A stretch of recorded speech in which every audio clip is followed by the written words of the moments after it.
Un repaso general de la clase, así mientras van surgiendo consultas y las vamos respondiendo.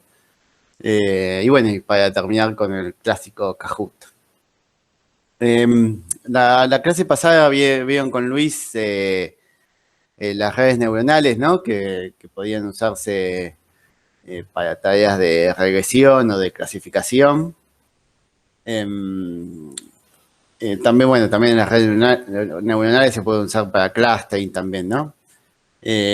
Y vieron distintos tipos de redes, distintas topologías de redes. Hoy vamos a ver cómo resolver tareas de clasificación y de regresión utilizando árboles de decisión. Perdón.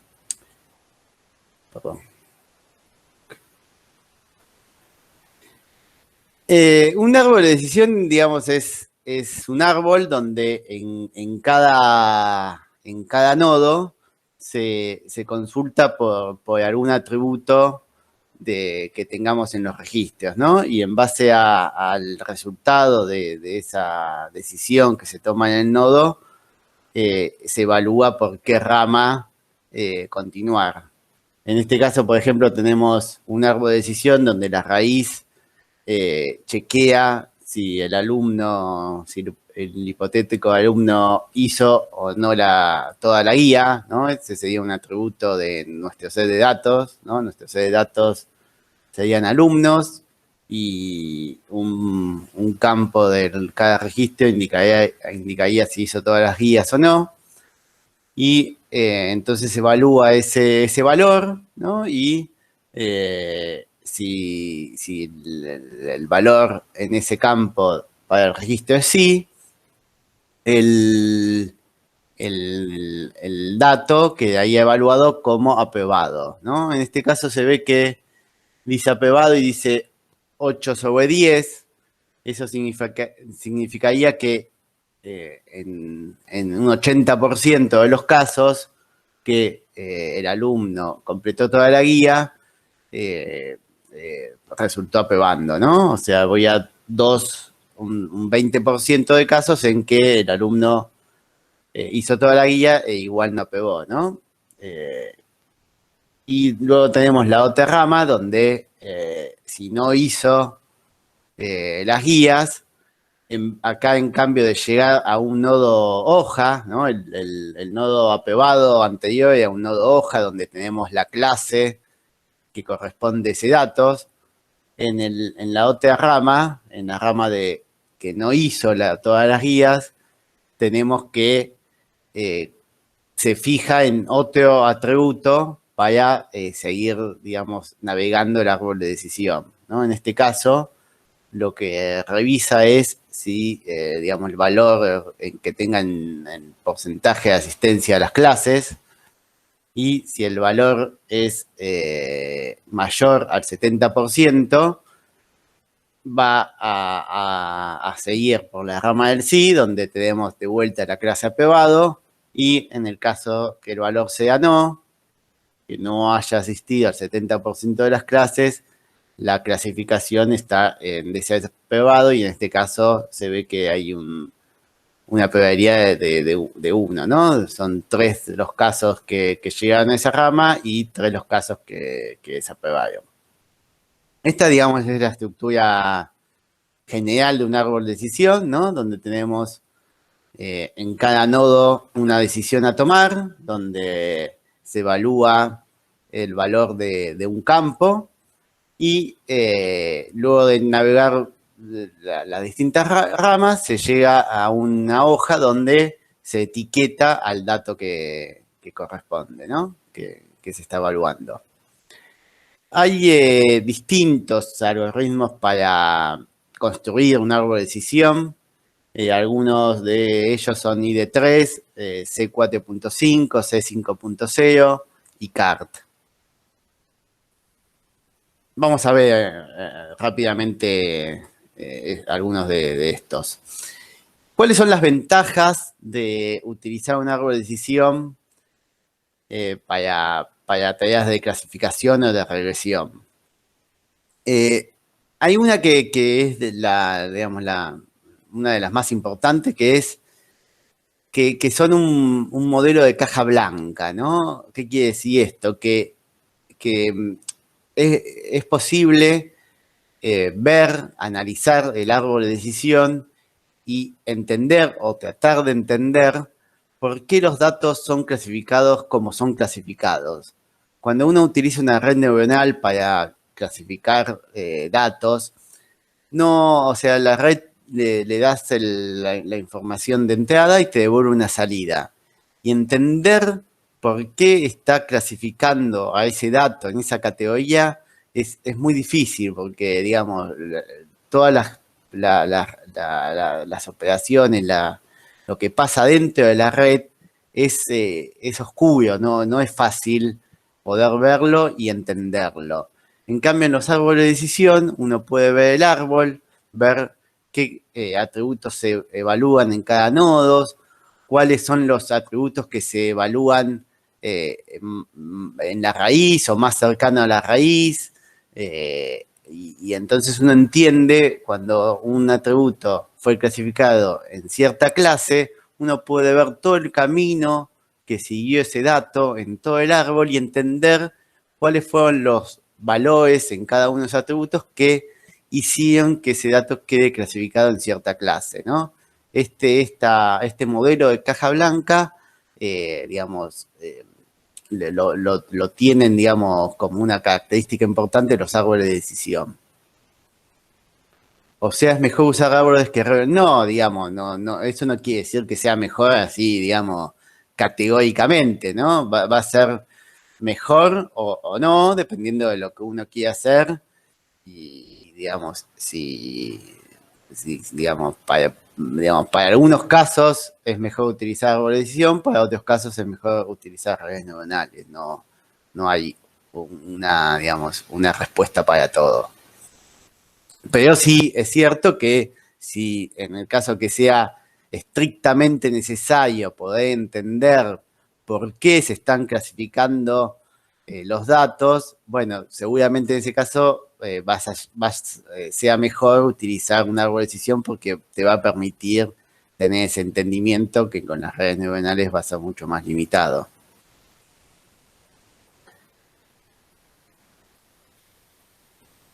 Claro, en las redes internamente no podés saber qué sucede internamente, por qué un dato es clasificado como es clasificado, ¿no? Pero si es mejor o si es peor utilizar un árbol de decisión va a depender del caso, digamos. Que quizás tenés cierto problema y con un árbol de decisión tenés cierto resultado y quizás para ese caso podés tener un mejor resultado con la red neuronal, pero no vas a entender internamente con por qué clasificó a cierto dato. Los árboles de decisión funcionan en general con datos numéricos o con datos categóricos.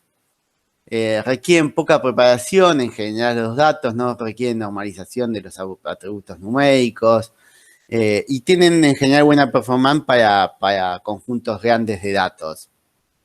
Y ayudan en la selección de features, esto de muchas veces uno puede guiarse un poco en cuán importante es algún atributo de los datos en base a cuán, digamos, arriba o cuán cerca de la raíz aparezca ese dato en el árbol de decisión, ¿no? Un atributo que es importante, uno podría esperar que esté, digamos, arriba en el árbol de decisión digamos, y entonces uno tener en cuenta qué atributos aparecen en el árbol de decisión para determinar cuáles son los atributos importantes. Por ejemplo, un atributo que no aparezca en ningún nodo del árbol de decisión, uno, bueno, dice, este atributo para este caso no me está sirviendo porque no lo estoy teniendo en cuenta para clasificar los datos, ¿no? Eso tampoco en la red neuronal no tengo la posibilidad de poder chequearlo.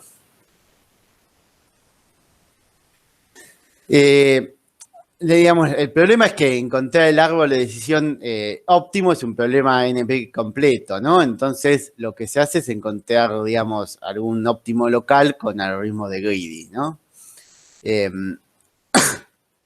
Pero, digamos, uno logra no el árbol de decisión más óptimo, digamos, mejor, pero uno óptimo para funcionar. Y, y el otro problema con los árboles que hay que tener cuidado es que pueden generar overfitting teniendo un árbol demasiado complejo, ¿no? Si uno sigue generando ramas hasta tener clasificados, digamos, correctamente todos los datos de nuestro set de entrenamiento, puede estar refiteando, y lo que en general uno trata de hacer es generar un árbol, digamos, no tan profundo, que no vaya tan digamos, a clasificar correctamente todos los datos del set de entrenamiento, pero que pueda generalizar bien para casos nuevos, ¿no? Esto, digamos, uno lo puede ver como una poda del árbol para que no crezca demasiado en profundidad para evitar el overfitting. Dice Nicolás Sánchez: puedo aprovechar la caja blanca de los árboles para ver qué atributos son más influyentes y después usar esta información. Sí, totalmente. Podés estar usando ambas herramientas para, digamos, utilizar los árboles de decisión para entender un poco mejor tus datos y después de alguna forma poder tratar de utilizar esto en las redes neuronales. Quizás te sirve, quizás que no, ¿no? Quizás un atributo que con los árboles de decisión te da que es importante y otro que te da que no es importante, y no sé, sacás el árbol que no era importante y la red neuronal te empieza a funcionar peor, o digamos, no siempre, digamos, la información que te da en los árboles de decisión con esto de importancia de los atributos, quiere decir que te vaya a asegurar que vaya a funcionar mejor, digamos, si sacás o si pones ese atributo y después usarás una red neuronal. Pero, digamos, siempre es válido tomarlo y probarlo y hacer pruebas con esa información que uno tiene disponible.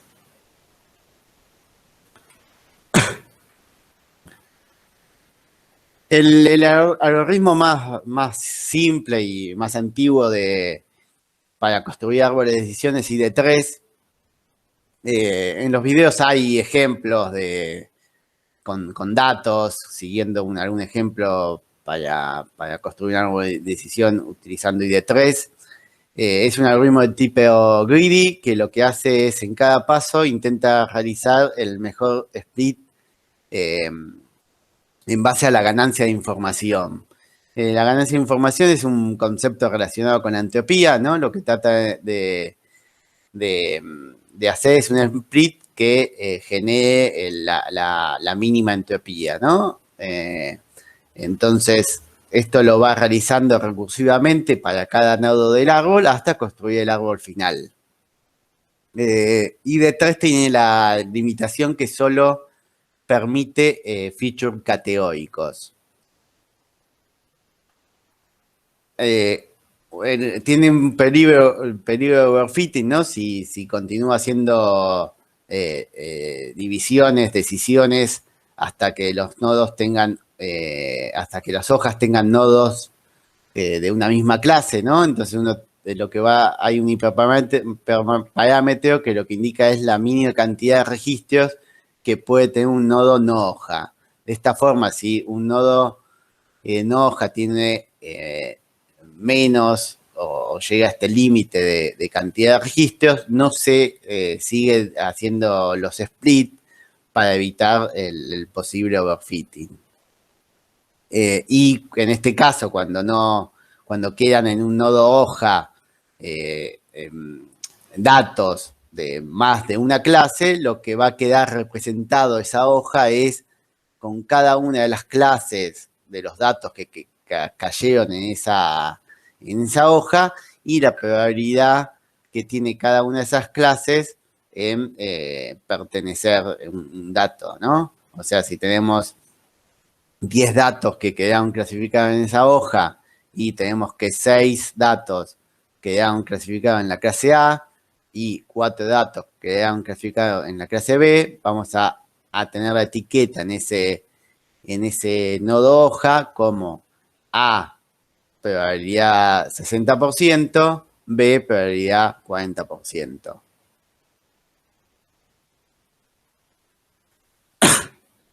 El C4.5 es el sucesor de ID3, es una evolución de ID3. Lo que hace es aceptar atributos numéricos, que lo que hace es ordenar los datos numéricos y buscar el mejor split en base a, digamos, a un corte en esos rangos de valores. También acepta atributos faltantes, que ID3 tenía problema con los atributos faltantes. Y también uno puede, digamos, darle un peso a ciertos atributos para que esos atributos tengan en cuenta en el split. E incluye la poda del árbol para evitar el overfitting, ¿no? Tiene algunas pequeñas mejoras al ID3. Otra variante de algoritmo de decisión son los CART. Los CART se utilizan para clasificación y para regresión. A diferencia, digamos, de ID3 y de C4.5 que usaba la ganancia de información, lo que usa es el concepto de impureza Gini, que es otra medida, digamos, de cómo calcular en base a qué atributos realizo el split en cada uno de los nodos. Digamos, la impureza Gini está basada en la probabilidad de clasificar mal un dato utilizando la distribución de probabilidades del target. O sea, lo que trata es de hacer el split en base a cómo quedaría mal clasificado en base a las probabilidades de que el registro esté clasificado en cada una de las clases. En la librería scikit-learn utiliza una versión optimizada de CART, ¿no? Cuando ustedes utilicen los árboles de decisión con la librería, van a estar utilizando CART con algunas optimizaciones.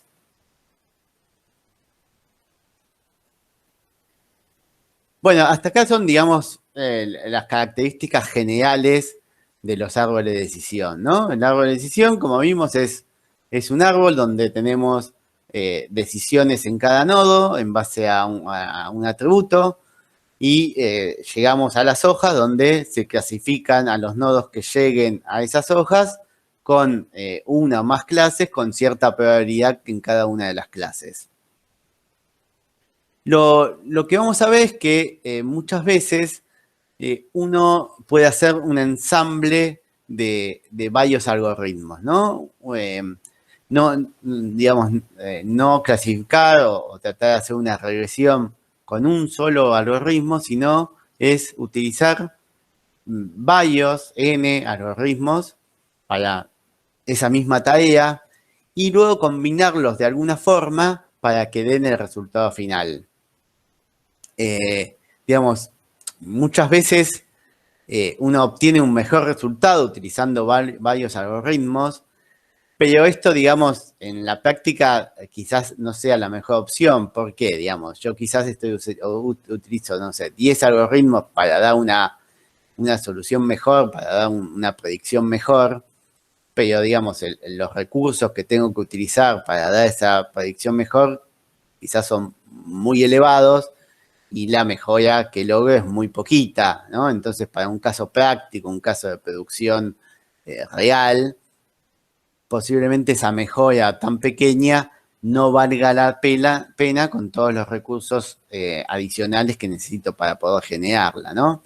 Entonces, quizás sí para una competencia en Kaggle, una competencia de Machine Learning, valga la pena utilizar todos estos algoritmos y hacer el ensamble con tantas opciones, con tantos algoritmos, pero quizás para un caso de producción sea demasiado, ¿no? Una opción para realizar ensambles son los bagging.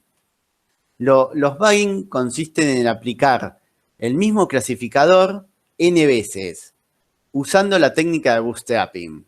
¿Qué es hacer bootstrapping? Es tomar de nuestro set de entrenamiento, digamos, otro set de entrenamiento para cada uno de estos clasificadores, pero tomando cada uno de los registros con reemplazo. Esto quiere decir que, supongamos, tengo 100 registros para mi set de entrenamiento y voy a usar un bootstrapping de 5, ¿no? Entonces voy a tener 5 clasificadores que cada uno va a clasificar con 100 datos, pero cada uno de estos clasificadores no va a elegir todos los 100 datos, los 100 registros. Lo que va a hacer es generar un set con reemplazo de esos registros. O sea, voy a elegir 100 registros al azar del conjunto de entrenamiento, pero pudiendo elegir más de una vez cada uno de estos registros, ¿no? Entonces yo voy a tener quizás para el primer clasificador 100 registros, pero que hubo, no sé, 10 registros que no quedaron seleccionados porque no quedaron elegidos en estas 100 elecciones que hice los registros, ¿no? Entonces estos 10 registros, el primer clasificador no los ve y utiliza los 90 restantes con algunos que aparecen más de una vez. El segundo clasificador va a ser otra selección aleatoria de estos 100 registros, utilizando con reemplazo, o sea que va a poder elegir más de una vez el mismo registro y va a hacer otro clasificador con otros, no sé, en este caso sean, no sé, 93 registros distintos, ¿no? Y posiblemente los 10 que quedaban afuera en el primero, ahora sí entren y queden afuera otros registros que el primero sí vio, ¿no? Y esto se lo realiza para las N clasificadores que estoy entrenando. Y el resultado final es un promedio entre los resultados de cada uno de los clasificadores, ¿no? Acá podemos ver un diagrama, ¿no? Donde tenemos el conjunto de entrenamiento y generamos con la técnica de bootstrapping cada uno de estos conjuntos de entrenamiento que son un subconjunto del conjunto de entrenamiento principal, donde tenemos el subconjunto de entrenamiento 1, se ejecuta el algoritmo de clasificación y se genera un resultado 1, ¿no? Esto para cada uno de los n bootstrapping que tenemos, que generamos, y vamos a tener n resultados que luego los combinamos por promedios, por votos, vamos a ver que hay distintas formas, y generamos un resultado final.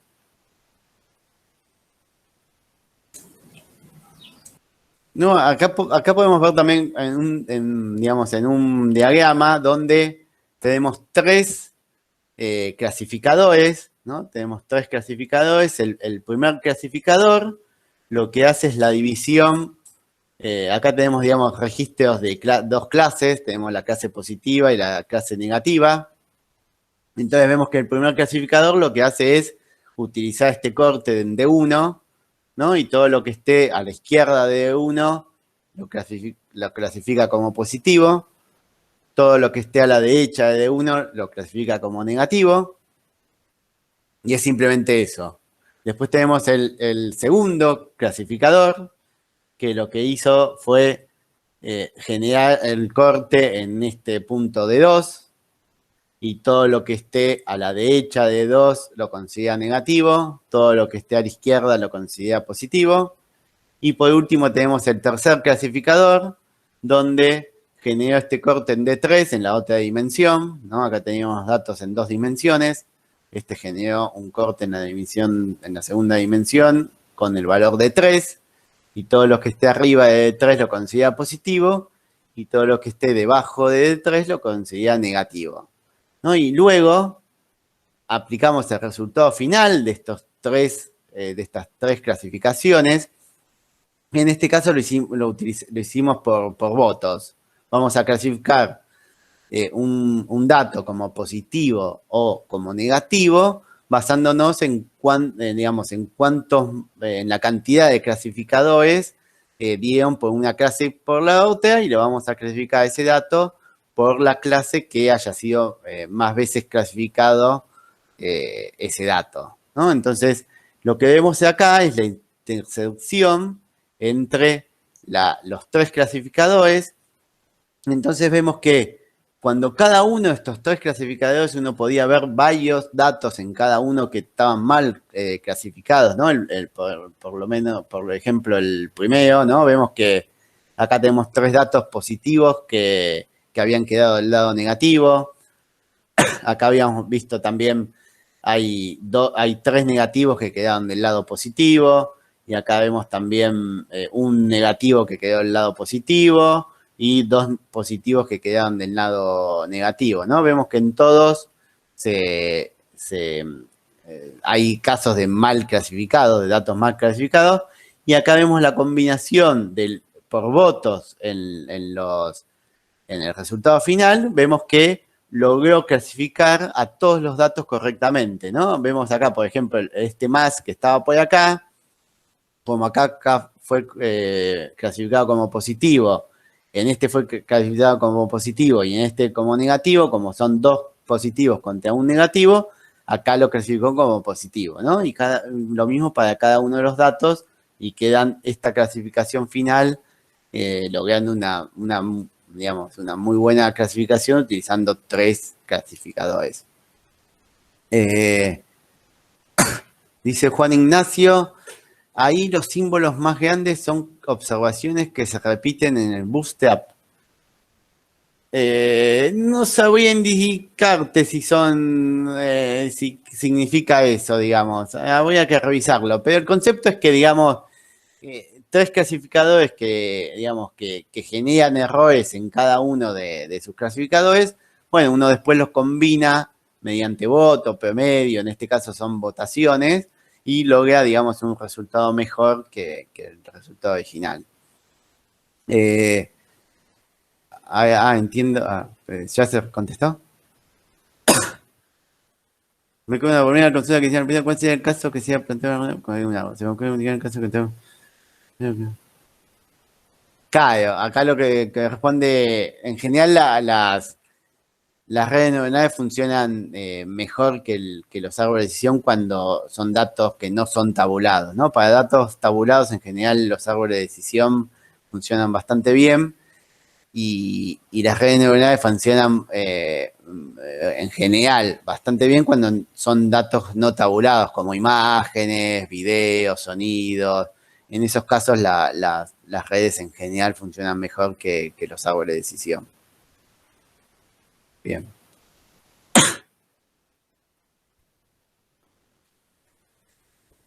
Algunas de las ventajas que surgen cuando uno utiliza Bagging. El primero es que disminuye la posibilidad de overfitting. ¿Por qué? Porque, digamos, cada clasificador no ve la totalidad de los registros del set de entrenamiento, ¿no? Como utilizo bootstrapping, hay algunos registros que quedaron afuera, ¿no? Entonces, como no entreno utilizando todos los registros, de alguna forma estoy evitando el overfitting a todos los registros de entrenamiento simplemente porque no los vi todos, o porque el clasificador no los vio todos. Y otra de las ventajas que tiene son estos registros que se conocen como registros out of back, que son los registros que quedaban afuera de cada uno de los bootstrap, que, digamos, no se utilizaron para entrenar y que pueden ser utilizados para, digamos, testear como una especie de test cómo funciona el clasificador, ¿no? Estos registros que quedaban afuera de cada uno de los bootstraps, puedo utilizarlos para ese clasificador que no vio esos registros en la etapa de entrenamiento, utilizarlo para revisar, para chequear cuán bien o mal está funcionando ese clasificador y validarlo con esos datos que no se usaron para entrenar, ¿no? Estos son los registros out of back. Esta es una de las opciones de ensambles, ¿no? Que son los bagging. Hay otra opción que es el boosting. El boosting, digamos, lo que hace es entrenar un algoritmo de clasificación o de regresión que en general es bastante simple, digamos. Analiza los resultados que dio este algoritmo de clasificación de regresión, y lo que se hace es entrenar otro algoritmo que también es simple y que lo que hace es tratar de corregir lo que el algoritmo anterior no pudo clasificar bien, ¿no? Es como que, y luego genera otro algoritmo que va arreglando lo que los demás no pudieron hacer bien, ¿no? Es como que cada ritmo funciona con la salida del otro y va tratando de llegar a un resultado mejor. ¿No? Esto, se genera un nuevo árbol que intenta predecir lo que el anterior predijo mal. Y en general, digamos, en la profundidad de los árboles generada con Boosting es menor que la generada con Bagging. O sea, cada uno de los arbolitos que en cada una de estas etapas se generan cuando se realizan Boosting son árboles que son en general bastante poco profundos. Son árboles bastante simples comparados con los de Bagging, ¿no? Que cada árbol es un árbol completo que clasifica, digamos, trata de clasificar hasta, digamos, lo mejor posible cada dato, ¿no? Acá, digamos, en cada árbol que arma el Boosting, el objetivo no es clasificar correctamente cada dato, ¿no? El objetivo es tratar de acercarse un poquito más al resultado final, ¿no? Entonces, cada uno de esos árboles que va armando con Boosting es un árbol que es más simple, menos profundo, y digamos, comparado a los que uno espera generar cuando uno realiza Bagging. Acá hay un pequeño ejemplo como para tener una idea, ¿no? Acá lo que tenemos es datos, que cada registro es una edad y un salario, ¿no? Muy simple, ¿no? Y tenemos la edad y tenemos el salario, que en este caso sería un problema de regresión, y lo que tratamos de hacer es estimar el salario en base a la edad. Entonces, lo que tenemos un primer, digamos, Boosting, digamos, un primer árbol generando por Boosting en este caso, podría simplemente dar para todos los registros el promedio de salario para todos los datos, ¿no? Entonces, en este caso, el promedio es 134, y entonces para todos los datos va a devolver 134. Bueno, realmente muy malo, ¿no? Pero luego lo que hace es generar la diferencia. Bueno, para cada uno de los datos, tengo la diferencia entre el salario predecido por este primer paso muy simple y el salario real, ¿no? Y ahí tengo la columna I menos F0, que es cuánto me equivoqué en esta primera aproximación tan básica, ¿no? Y entonces luego lo que voy a hacer es, de vuelta, generar otra predicción también muy simple, que en este caso sería, si la edad es menor o igual a 23, resto al valor predecido anteriormente, o que era el promedio general, le resto 38,25, y si es mayor, le sumo 25,5, ¿no? Y entonces ahora voy a tener el nuevo valor que predigo, que es la columna acá F1, que voy a tener algunos con 95,75 y otros 159,50, ¿no? Y luego podría seguir haciendo, digamos, esto, digamos, afinando, cada vez afinando un poco más, e ir tratando de acercarme más en cada uno de los datos y haciendo una mejor predicción, ¿no? Pero es como, digamos, es como para mostrar un poco como que cada uno de los árboles que arma es, digamos, en general son bastante simples, y lo que hace es tratar de aproximar un poco más a la respuesta final. No es digamos, una clasificación total o una regresión total de los datos, sino que lo que hace es ir acercándome un poquitito más al resultado final. En los videos ahí está un poco más explicado, ¿no? Esto es un pequeño repaso, ¿no? Hay más ejemplos como para que quede un poco más claro. Pero es esto, digamos, voy generando cada vez, digamos, un ajuste a la predicción, y la predicción final de un dato es la sumatoria de todas las predicciones de todos los árboles que se utilizaron, ¿no? ¿Dudas hasta ahora?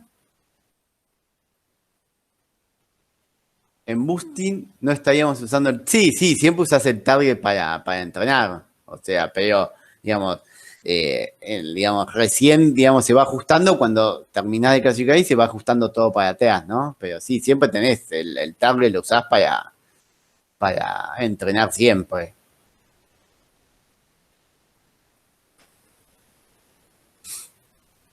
¿Alguna otra duda hasta acá?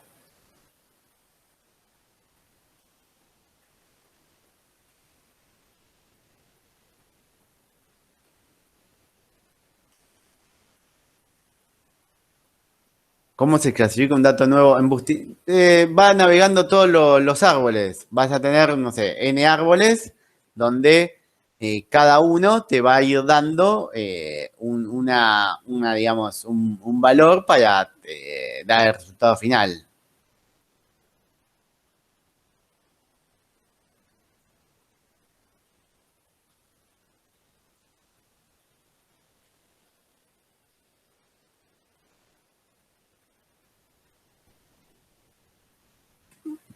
Digamos, para combinar los resultados de distintos algoritmos, ¿no? Cuando estamos haciendo un ensamble, hay distintas opciones, ¿no? Podríamos usar los votos, ¿no? Esto como vimos en el ejemplo del bagging, donde votamos entre los tres clasificadores para ver cuál es la clase final. Uno puede usar también votos entre los N algoritmos que utilicemos. Y en este caso, cuanto más heterogéneos sean los clasificadores que estemos utilizando, el resultado final probablemente sea mejor, digamos, ¿no? O sea, quiero decir, ¿no? Si tengo tres algoritmos que se clasifican siempre los datos iguales, ¿no? Combinándolos no voy a ganar nada, ¿no? Si los tres siempre me votan por la misma clase, bueno, al final podría utilizar uno y sería lo mismo, ¿no? En cambio que si tengo varios algoritmos y los tres son, digamos, distintos, heterogéneos, donde no siempre coinciden en qué clase clasificar un dato, en ese caso es cuando voy a estar ganando más en el resultado final, ¿no? Por ejemplo, acá hay dos casos, ¿no? Donde tengo tres clasificadores y me está dando, acá las clases son 1 y 0, ¿no? Acá serían varios datos con 1 y 0, y veo que, digamos, este sería el 80% sería la cantidad de datos clasificados correctamente, ¿no? Y entonces veo acá que tengo dos algoritmos que clasificaron correctamente con el 80% y uno con 70%, y cuando los combino por votos, ¿no? Dando el resultado final clase 1, clase 0, cuando, digamos, gana una clase por 2 votos al menos, tengo este resultado final que me sigue dando 80%, ¿no? O sea, no logró mejorar. El primero y el segundo ya lograba el 80%. En cambio, en este segundo caso, donde tengo tres clasificadores, donde tengo el primero que me daba 80%, el segundo me daba 70% y el tercero me daba 60%, o sea, queda peor el tercero que en el caso anterior, que había otro de 80%. Cuando los combino, como tengo, digamos, son más distintos entre sí, cuando los combino, estoy logrando que me dé 90% de precisión en la clasificación de los datos, ¿no? Entonces, viendo acá, digamos, con algoritmos que de forma separada quizás funcionan peor que en forma separada los algoritmos del primer caso, al combinarlos logré tener una mejor precisión con estos que con los otros, simplemente porque los otros eran muy parecidos entre sí y ganaba poco al combinarlos. ¿Se entiende? Que Luz dice, ¿qué modelos ensamblarías para un plan de clasificación multi? No, va a depender de los datos, digamos, pero vos podrías tener de todo, podrías distintos árboles de decisión, como vamos a ver algunos ejemplos más después, o podrías tener también una red neuronal también mezclada. Va a depender de los datos que utilice después. Y otra cosa de la combinación no sirve empeorar, depende del caso, si empeora o no, ¿no? ¿Por qué decís que empeora?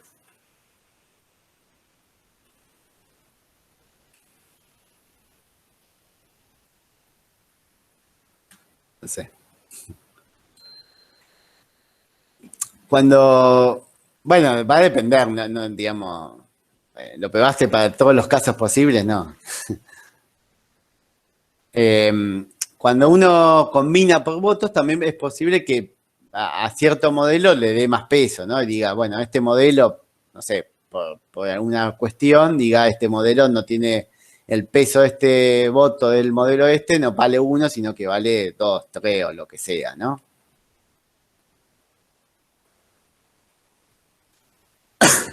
Otra opción es promediar los resultados de varios clasificadores, ¿no? Y bueno, esto podría servir para regresión o clasificación, eh, eh, donde tenga clase o tenga probabilidad de clase. Si tengo probabilidad de clase es mejor porque hago que el resultado final sea el promedio de las probabilidades de cada uno de los modelos. O si es un problema de regresión, lo que hago es simplemente calcular el promedio de cada uno de los modelos que tengo, ¿no? Dani, Sí, cuando en el otro TP sí. probé CatBoost, el GBoost y la GM, lo combiné con un voting, ¿no? Esos tres. Sí, o 2 creo de ellos. No Ok. tenía mucho sentido usar un voting porque, bueno, era uno u otro, pero bueno, fue para probar el ensamble, para decir, bueno, Sí. es un ensamble. Y generalmente no son modelos débiles. Ahí empeoró el voting. ¿Cómo se puede hacer de eso? Yo hice en un engendro más o menos, pero bueno.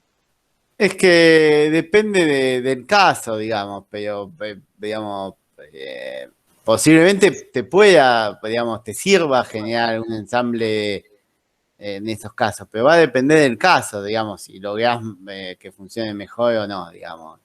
Eh, ¿Y de qué depende? ¿Qué factores hace que empeore o mejore?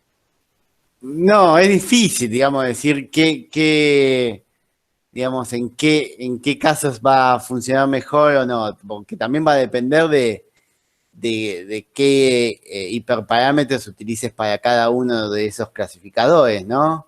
Entonces, como que es medio difícil decir si te va a mejorar y cuánto te va a mejorar, ¿no? Pero posiblemente puedas encontrar alguna combinación de varios que te mejore, pero el tema es encontrarla, ¿no? O sea, es esperable que más de un clasificador pueda lograr un mejor resultado, pero el problema es encontrar la combinación de hiperparámetros de cada uno y cómo combinarlos para lograr esa mejora. Sí, en ese caso, viste, no fue bueno. Puede ser por hiperparámetros o por los features que vas utilizando. Claro, hay muchas variables en juego como para encontrar el caso mejor, el caso que te da mejor. O la otra es esta que veíamos recién, que esté generando algoritmos que son muy similares entre sí, entonces esté combinando cosas que si los probabas por separados te iban a los mismos datos, te lo iban a clasificar en la misma clase. Entonces cuando combinás algo que es los tres o lo que sea, siempre dice lo mismo, bueno, si lo clasificás no estás ganando nada, solo estás, Por digamos, ejemplo, eligiendo algunas features para CatBoost y otras para el GBoost, ¿entendés? O sea, sí. por ahí combinando eso. Sí, son cosas que hay que probar. No, no hay digamos, algo que siempre te funcione. Son cosas que hay que probar. Bueno, me daré la cabeza de vuelta. Y sí, no queda otra. Gracias. No hay nada. Bueno, entonces acá teníamos la otra opción que es promediar los resultados de cada uno de los modelos. Otra opción es el blending o stacked, que también se puede encontrar por ahí con ese nombre, que es separar una pequeña parte del set de entrenamiento, por ejemplo el 10%, y lo que se hace es entrenar otro, digamos, otro algoritmo que lo que hace es entrenar cómo combinar los modelos que estoy utilizando, ¿no? Yo, por ejemplo, tengo, no sé, 5 modelos que utilizo para clasificar ciertos datos, y cada uno me da un resultado para cada uno de los datos, ¿no? Entonces lo que yo tengo es otro sexto modelo que lo que hace es dar el resultado final en base a el resultado que se obtuvo de estos 5 modelos, ¿no? Y entonces este nuevo modelo lo que tiene que aprender es cómo combinar, digamos, estos 5 algoritmos para dar un mejor resultado final, ¿no? O sea, no sé, darle, no sé, mucha importancia a un modelo, darle poquita importancia a otro modelo, ¿no? Tiene que aprender cómo combinarlo para dar el resultado final, ¿no? Esto es lo que se conoce como blending, ¿no? Y lo que utilizo son esta parte que separé del cerebro de entrenamiento para poder entrenar este otro modelo que indica cómo combinar el resultado final, ¿no? Este sería como digamos, una versión más elaborada de todos los demás casos, ¿no?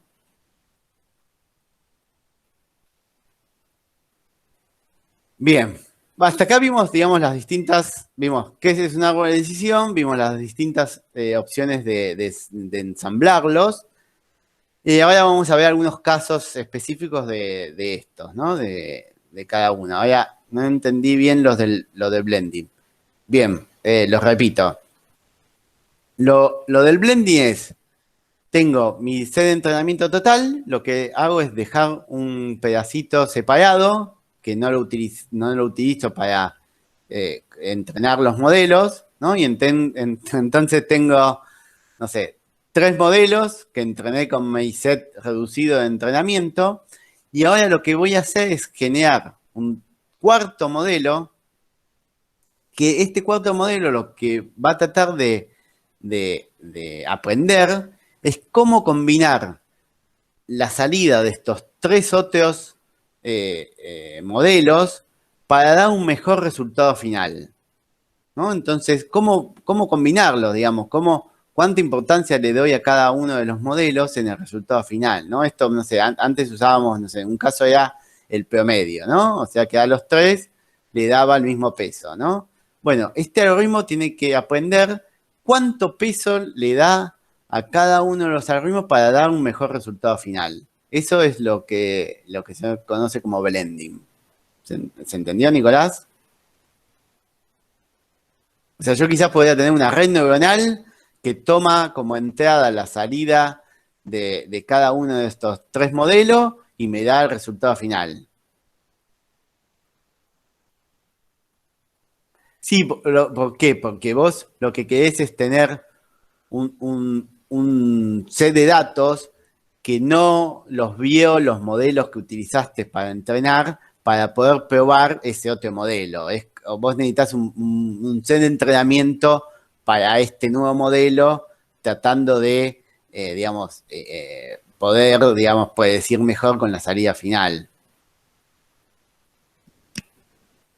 O sea, para no, digamos, para no utilizar datos que ya vieron los modelos anteriores, ¿no? Y contaminar un poco el entrenamiento del otro modelo. Genial. ¿Dudas hasta acá? ¿Alguna otra duda?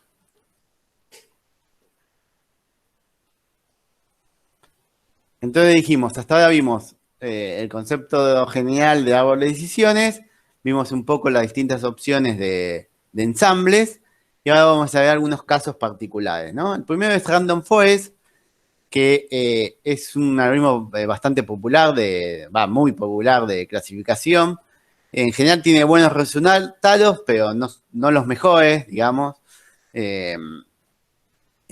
Lo que es un bugging sobre árboles de decisión.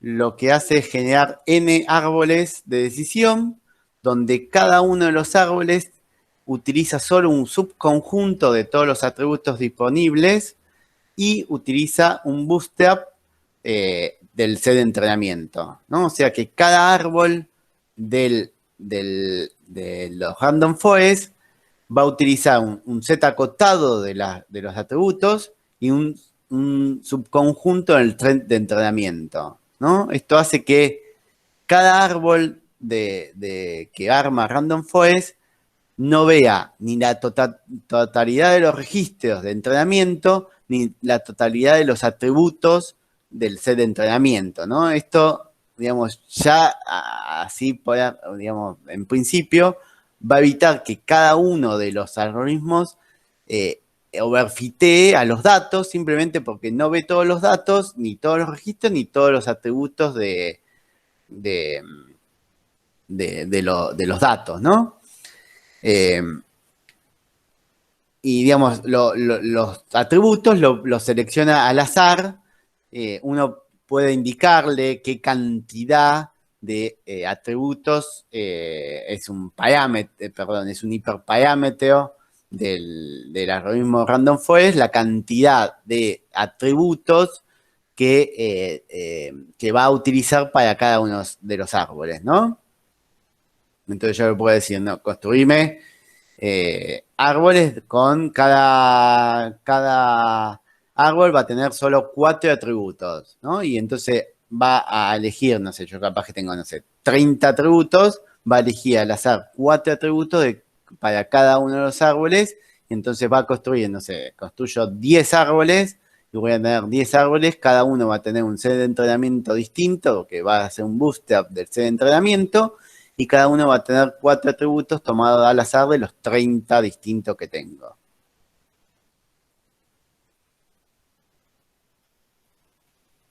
Bueno, el resultado final es, digamos, eh, la combinación del resultado de cada uno de los árboles, ¿no? Bueno, hay varios hiperparámetros en los random forest. El más importante quizás es la cantidad de árboles a crear, ¿no? ¿Cuántos árboles voy a crear? En general, cuantos más árboles tenga, mejor va a ser el resultado. Pero bueno, siempre hay un trade-off entre la performance y la cantidad, digamos, y digamos que posiblemente con una cierta cantidad de árboles, aunque tenga más, la mejora va a ser mínima comparado a todos los recursos que tengo que utilizar para entrenar el modelo y no tiene sentido utilizar más que cierto límite, ¿no? También cuántos es algo que depende de los datos y uno tiene que probarlo, ¿no? Y hay varios, y hay algunos que son muy importantes y muy críticos, ¿no? Que es la cantidad de atributos por árbol, ¿no? ¿Cuántos atributos voy a seleccionar al azar en cada uno de los árboles? Es un atributo, digamos, es un hiperparámetro que provoca en general bastante diferencia en la precisión.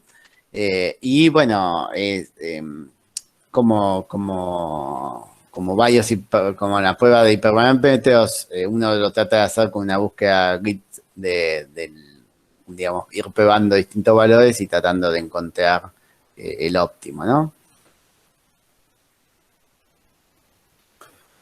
¿Se entendió? Random Forest.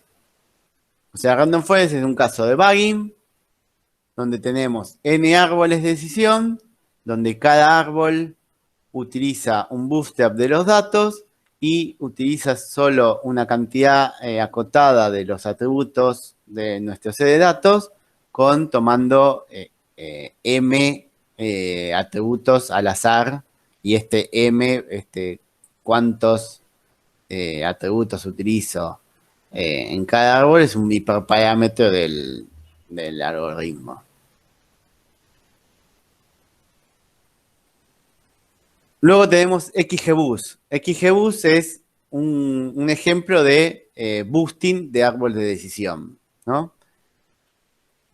Lo que voy a tener con XGBoost son arbolitos, en general poco profundos, donde voy a tratar de aproximarme a la respuesta final, ¿no? En este caso tengo personas, donde tengo atributos como la edad, el género, la ocupación, y lo que estoy tratando de predecir es si le gustan los juegos de computadoras, ¿no? Entonces, bueno, acá tengo un primer árbol que que armado, digamos, con XGBoost, donde tengo que la raíz me chequea si la edad es menor a 15, ¿no? En el caso que no sea menor a 15, ahí están las personitas que quedan, digamos, en ese nodo, en este caso hoja, le asigna un puntaje de -1, ¿no? Y después, si tiene menos de 15 años, pregunta por otro atributo, en este caso pregunta por el género. Si es masculino, llega a un nodo donde le suma 2, y si no es masculino, le suma 0,1, ¿no? Entonces ahí tenemos el valor ese de abajo, es el puntaje que predijo para cada una de las hojas.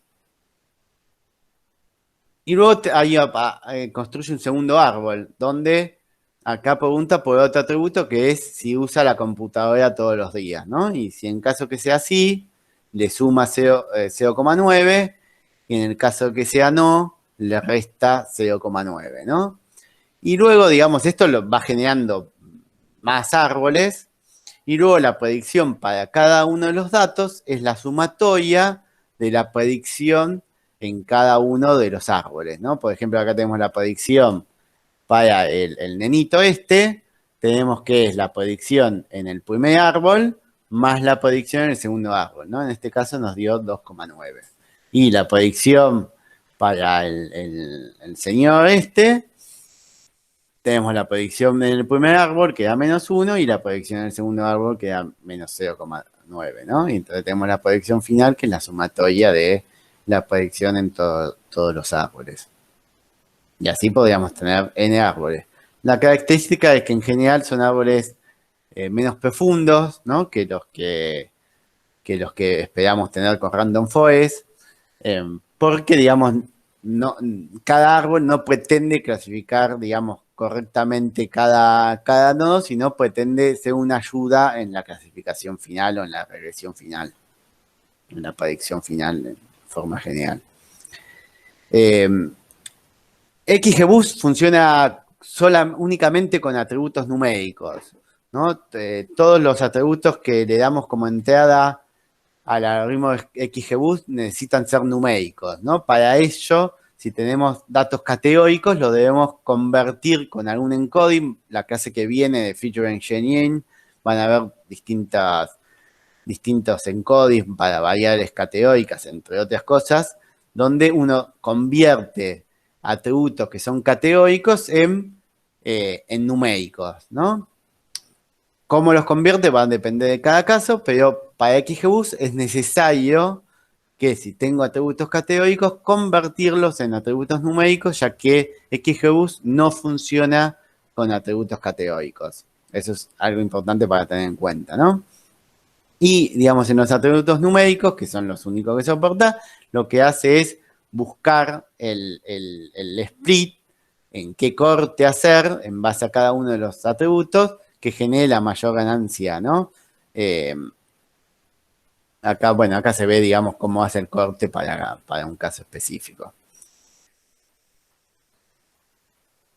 Hay otros dos, digamos, XGBoost, digamos, es de los árboles de decisión de lo más popular y lo que en general tiene muy, muy buenos resultados. Digamos, en casos de clasificación y de regresión con datos tabulados, ¿no? XGBoost en general tiene muy buenos resultados. Y hay dos algoritmos que son similares a XGBoost, que son CatBoost y LightGBM.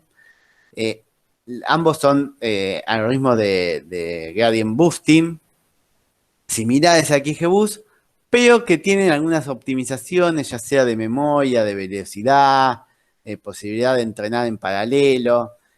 Y ambos lo que hacen es soportar variables categóricas generándoles un encoding interno, ¿no? O sea, al final lo que hacen es lo que uno podría hacer externamente cuando utiliza XGBoost, que es, digamos, a cada atributo categórico que sea, generarle un encoding, sino que en estos algoritmos internamente le generan un encoding para pasarlos a numéricos y poder utilizarlo como si lo estuviese utilizando XGBoost, ¿no? Pero bueno, es un paso que nos agarran, que en algunos casos quizás está bueno para utilizarlo como primera aproximación, en otros quizás es bueno tener ese control nosotros y quizás podemos utilizar CardBoost y capaz que tenemos un dato categórico y lo encodeamos nosotros porque queremos encodearlo distinto a como lo encodean CardBoost o la GBM, porque eso, digamos, lo probamos y nos genera un resultado mejor, ¿no? Aunque podríamos darle el dato sin, digamos, sin encodear y CardBoost funcionase, ¿no? Creo que estamos, sí. ¿Dudas? ¿Consultas? Digamos, estos son todos los temas, digamos, repasados de las clases. En los videos tienen un poco más de profundidad. También hay dos videos, un video de Random Forest y otro video de XGBoost, donde hay código como para ver un poco cómo funciona esto, digamos, en código, cómo probar las librerías, hay un poco algo de información de los hiperparámetros. Los hiperparámetros son un montón, digamos, en Random Forest y en XGBoost hay un montón de hiperparámetros, algunos que, digamos, son más gruesos para que, digamos, para tocar primero, que son los que generan mayor cambio en los resultados, y después hay otros que son más finitos, como para hacerlo, para toquetear, digamos, más al final, cuando uno ya encontró los hiperparámetros más importantes, pero van a ver, está en la documentación, son como, no sé, decenas de hiperparámetros, 10, 20 hiperparámetros cada uno para toquetear. En XGBoost, ¿en qué se basa para dar puntaje en las hojas? No, es en digamos, el que fue armando el algoritmo y en base a lo que uno quiere predecir, ¿no? En base a lo que uno quiere predecir, va a estar dando distintos valores. No es algo que, digamos, se basa en base al target que vos tengas, digamos, si lo podemos ver así, ¿no? En base al target que vos tengas, el puntaje que le da a las hojas para tratar de llegar al target ese, ¿no? En ejemplo, ¿cuáles serían los flavors en los que está clasificando los valores nuevos? En el ejemplo decías, acá habría que, digamos, mapear, digamos, valores menos de tal valor correspondería a una clase y menores mayores de otro valor correspondería a otra clase, ¿no? Porque ¿esto es? No, Agustín. Si querés abrir el micrófono y preguntarle. Lo que habías explicado mucho antes, después de Baggy. Después de Baggy. ¿Esto? Eso. ¿Cuál sería el resultado final en este caso? En este caso es un problema de regresión, ¿no? En este caso, el resultado es, en este caso, acá digamos, el resultado parcial, digamos, en este caso sería la columna F1. Este sería la predicción que estaría dando el boosting esto, que sería después de dos árboles, digámosle, muy simples, ¿no? Donde por el primero asignar el promedio era demasiado simple, asignar el promedio como resultado, el promedio del salario de todos los datos, y después había otro árbol que estaba acá atrás, que lo que hacía era, en base a la edad, ¿no? Si era menor o igual a 23 o mayor a 23, le daba otro valor que era el promedio, de vuelta, el promedio de la diferencia. Acá vemos, si vamos atrás, acá tenemos la diferencia esta es la diferencia, esto es cuánto se equivocó en la predicción, en la primera predicción con este 134 y con el salario real, este 82, por ejemplo, acá predijo 134 y en realidad 82, entonces la diferencia, lo que se equivocó, era menos 52, ¿no? Entonces, para el caso de menor a 23 años, para estos casos lo que hace es generar el promedio en lo que se equivocó para estos datos y dar como salida el promedio de esto, ¿no? Es como que se acerca un poquito más al resultado real o al resultado a predecir. Bien, ¿se entendió? Oye. ¿Alguna otra duda?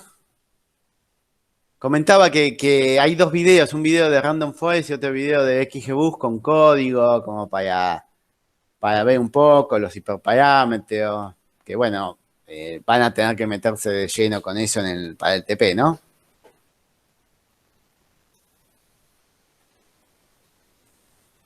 ¿Alguna otra duda? ¿Consultas?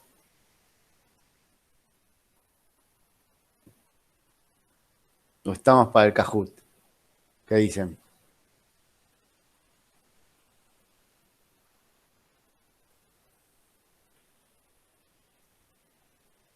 Vamos al Kahoot, vamos.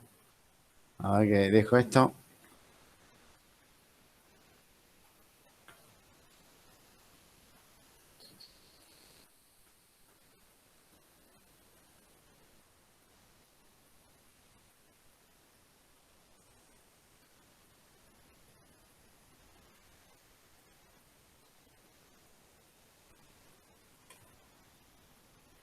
Ahí vamos a compartir.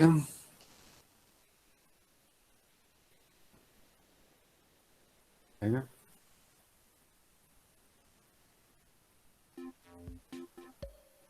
Ahí está apareciendo el Kahoot del día. 448-8606. Que se empiece a sumar la gente.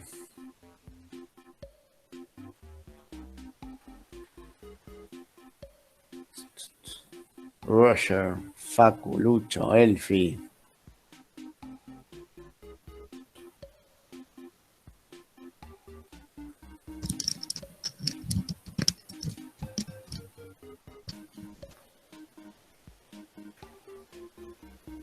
Forescan.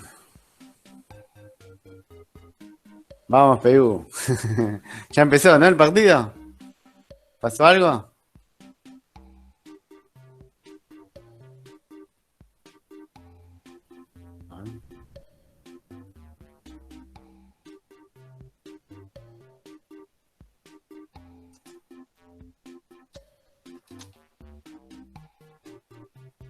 Sea.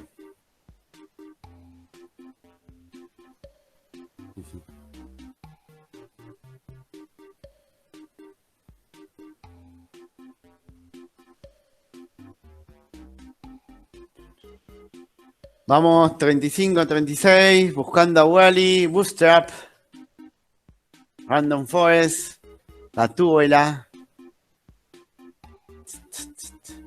Se siguen sumando. ¿Cuántos somos acá? Somos... ¿Dónde está? Perdí el numerito. 60. ¿Dónde está? No veo el número. Ah, 60 ahí abajo. 38. Faltan algunos. Vamos, métanse que me parece que viene fácil este Kahoot. Aprovechen.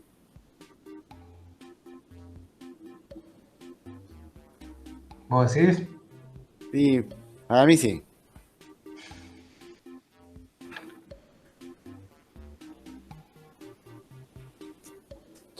A ver. 38, cerramos en 38.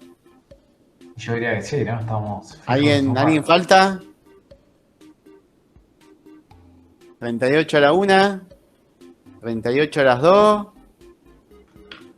38 Vamos. a las 3. Empezamos.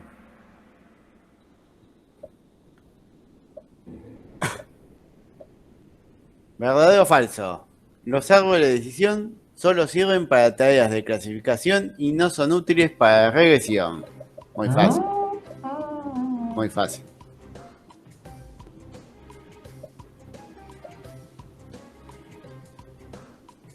¿Verdadero o falso?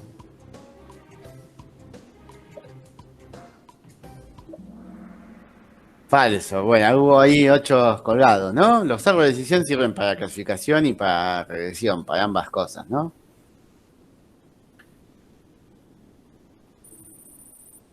Bien, varios con 1000, varios perfectos rapidísimos. 4 perfectos rapidísimos.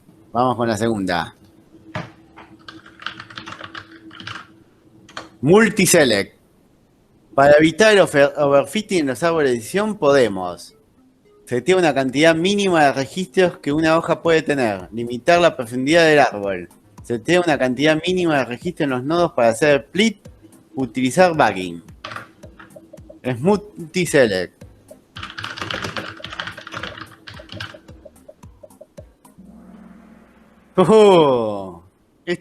Todas estaban bien.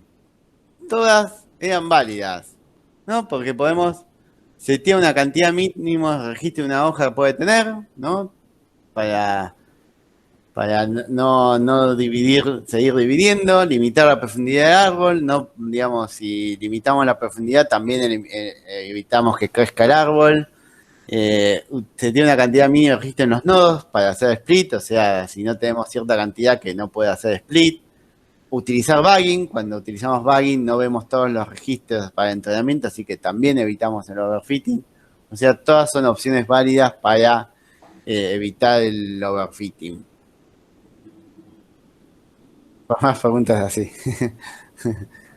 Sí, había poco, sí, ¿no? Tendría que haber aumentado un poco el tiempo porque llegaban corriendo, sí. Estuve mal, perdón. Tendría que haberle dado por lo menos 10 segundos más. Bueno, vamos cómo fue. Nachito, Nacho, Al y NN. Acá te cuenta cada una, cuenta por cada una. No sabía cómo contaba las multiselect. Te cuenta cuántas le pegaste, ¿no? Acá, cada una que le pegaste te cuenta más. Así que bueno, por lo menos no había tanto tiempo, pero si pegaste algunas te contó. Así que Enhorabuena. eso. Vamos con la siguiente. ¿Verdadero o falso? Los árboles generados con boosting son en general menos profundos que los de bagging. Esta también es muy fácil.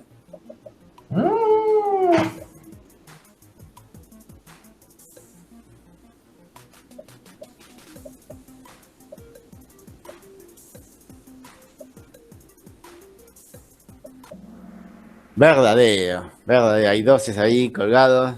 ¿Qué pasó? ¿No? Lo dije varias veces, lo dije recién. ¿No? Los árboles en boosting en general son más simples, menos profundos, ¿no? Que los de bagging. A ver cómo estamos. CMI, Nacho quedó segundo y Al pasó del segundo al tercero. Vamos con la cuarta. Otra verdadera y falsa. XGU solo funciona con atributos numéricos. Otra, también fácil. Lo dije hace 2 minutos, 5 minutos. 5. 5.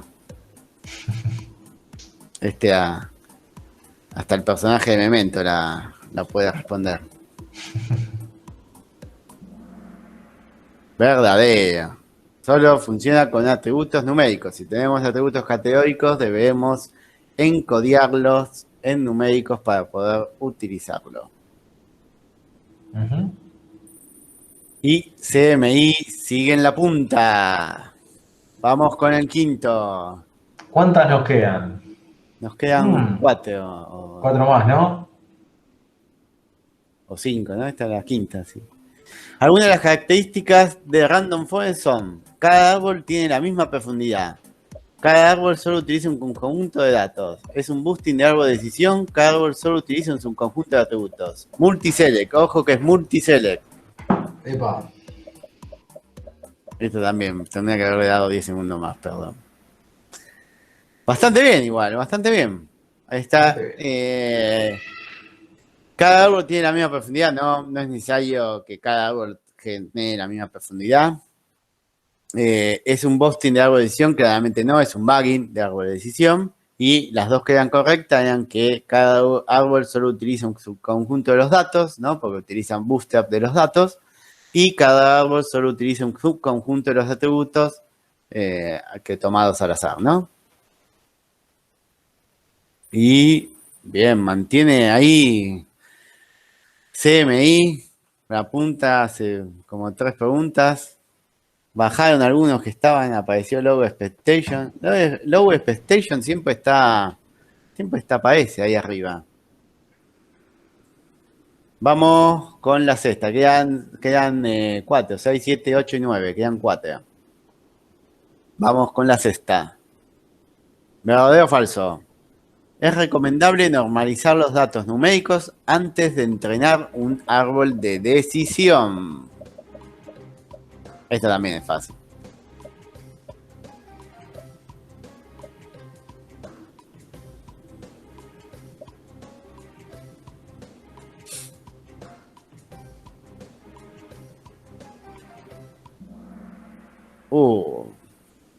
Más peleado de lo que esperaba. No es necesario normalizar, ni necesario, ni recomendable, ni nada, normalizar los atributos numéricos de un árbol de decisión, porque no, digamos, el árbol de decisión lo que hace es hacer un split en los datos, ¿no? O sea que la escala que tengan los datos no importa, solo hace un corte, así que la escala de los datos no afecta en nada. No es necesario para nada realizar una normalización de los datos numéricos para los árboles de decisión. Y CMI sigue, y luego Expectation mantuvo el segundo puesto y se están peleando el tercer puesto. Quedan 3, ¿no? 7, 8 y 9, vamos. 3 ¿Verdadero o preguntas. falso?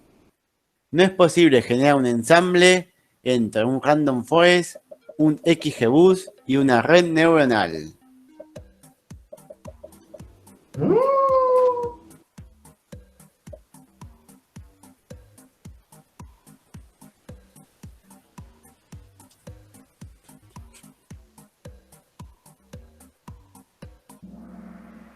Falso. No puedo mezclar lo que se me ocurra. Cada uno va a dar su resultado y voy a combinar el resultado y dar el resultado final. Bien, primero y segundo puesto mantienen.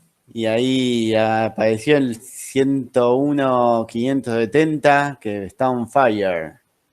Pero Elfi mantiene ahí el tercero. Vamos, quedan 2. Cuando realizamos un ensamble con blending, se hace un promedio ponderado de cada estimador. Se entrena otro modelo para aprender cómo combinar los estimadores. Gana la clase con mayor cantidad de votos. Se seleccionan solo un subconjunto de datos para cada modelo. Esto lo vimos, me preguntaron. Muy bien, bastante bien, ¿no? La opción de blending es generar otro modelo que aprenda cómo combinar los resultados de los estimadores que estamos utilizando. Los 3 puestos primero no se modificaron. Y vamos con la última. ¿Verdadero o falso? Se define el segundo puesto, ¿no? Out of back son los registros que quedan mal clasificados en el set de entrenamiento. ¿Qué eran los registros out of back? ¿Son los registros que quedan mal clasificados en el set de entrenamiento? ¿Verdadero o falso?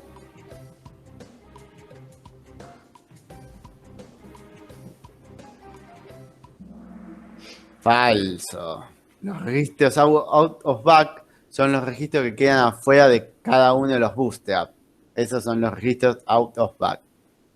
Y vamos a los resultados finales. Chan, chan, chan, chan. Elfi. Low Expectation. Me parece que se mantuvo todo igual, ¿no? CMI. Muy bien. Felicitaciones. Pasen los nombres.